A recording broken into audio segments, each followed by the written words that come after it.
Hi guys, Ian Johnson from driversuccess.com. Today I want to talk about lagging versus leading key performance indicators, or metrics. Other companies call them benchmarks. And what I'm doing today is basically I want to explain the difference between the two, and then I want to go over this example right here in terms of how leading indicators can help you define the objectives that your salespeople must follow daily, weekly, and monthly.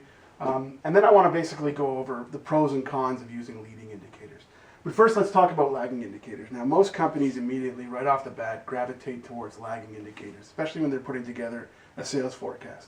And essentially, lagging indicators are based on prior performance, basically your history. Okay, and anytime you review, historical trends, seasonality, and business cycles, you're basically reviewing lagging indicators. So when a company says something along the lines of, our first quarter is always busier than our second, our third is always busier than our fourth, and it's been that way for the past 10 or 15 years, so we know what our sales are based on history.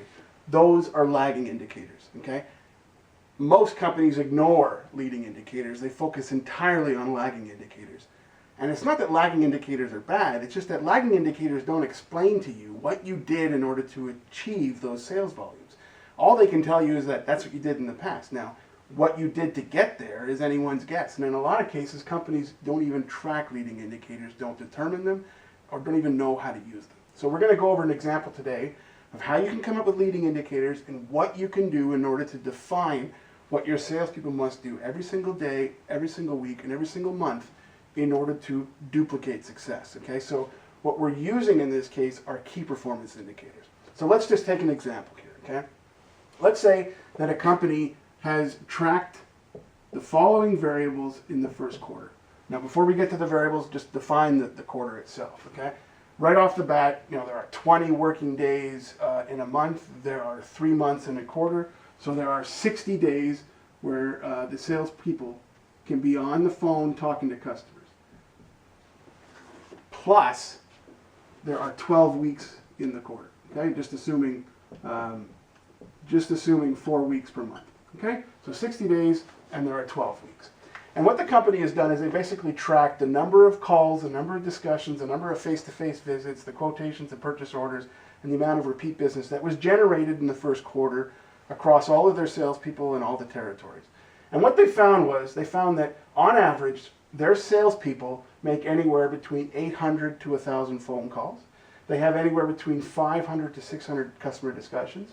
From those discussions, they're able to set up anywhere between 200 to 300 face-to-face visits.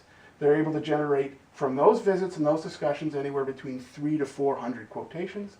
The current closing rate in terms of ability to close sales is about 50%.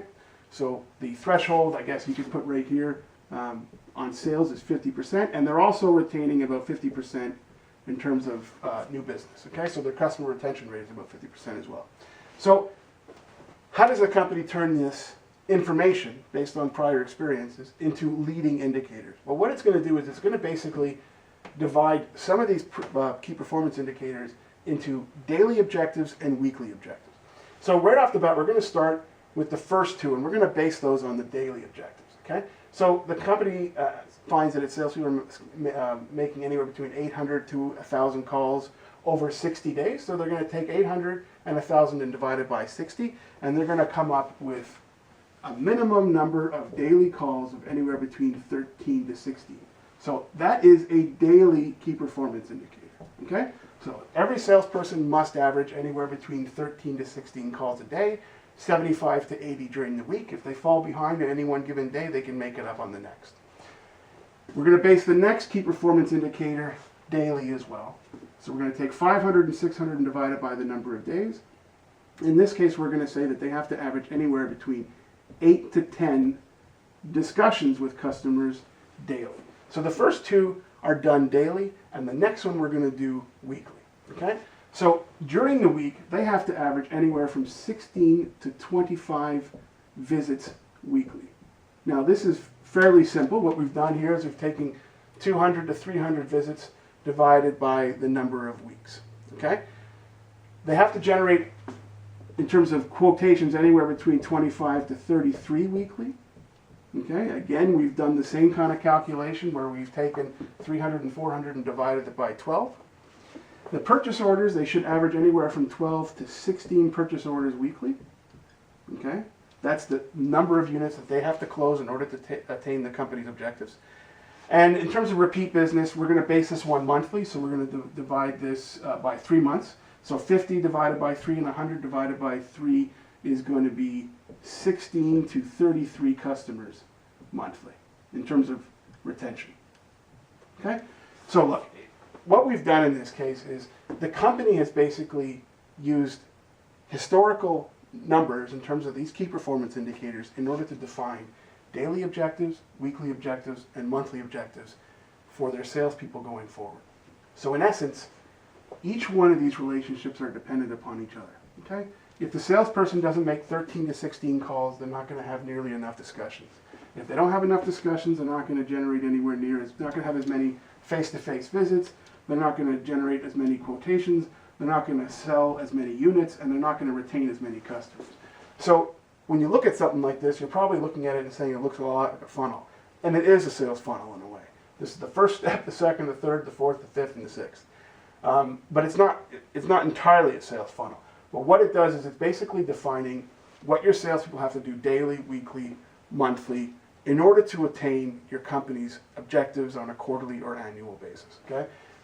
Lagging indicators define what you did in the past. They explain, they allow you to track historical trends, seasonality, business cycles. They're good to tell you what you did in the past, but they don't define what you have to do moving forward. This is where leading indicators come in. Okay? They allow you to define what you have to do daily and weekly and monthly in order to obtain your objectives, and what your salespeople have to do in terms of their habits. Okay? Now there's a lot of pros to this. Right off the bat, it's obvious to see that it's easier to track these leading indicators and make sure that your salespeople are on track to hit this number at the bottom. However, there are some drawbacks. Immediately, the first one that comes to mind is this is not merely a numbers game. This is not a question of you just asking your salespeople to call 3 times as many customers and have 3 times as many discussions. It's not merely a question of playing around with these numbers and hoping that it all comes out to a higher number at the bottom. Okay? You don't want to push your salespeople so much that they're trying to make multiple calls a day, because invariably what's going to happen is they're going to call more customers, they're going to shorten the discussions, they're not going to get the best face-to-face customer visits, they're probably going to quote too much, okay? They're probably going to quote without qualifying the lead. They're probably not going to close as many orders because they haven't qualified the lead, and they're not going to repeat or retain as many customers because they haven't properly taken the time to understand what the customer wants. So there are a lot of pros and cons to this approach. Use it to define daily, weekly objectives, monthly objectives, but don't abuse it. Don't think that it's merely a numbers game where you can play with all these key performance indicators and magically at the bottom you're going to have a much better result. So that's it. Lagging versus leading indicators. Ian Johnson, driversuccess.com. Bye-bye.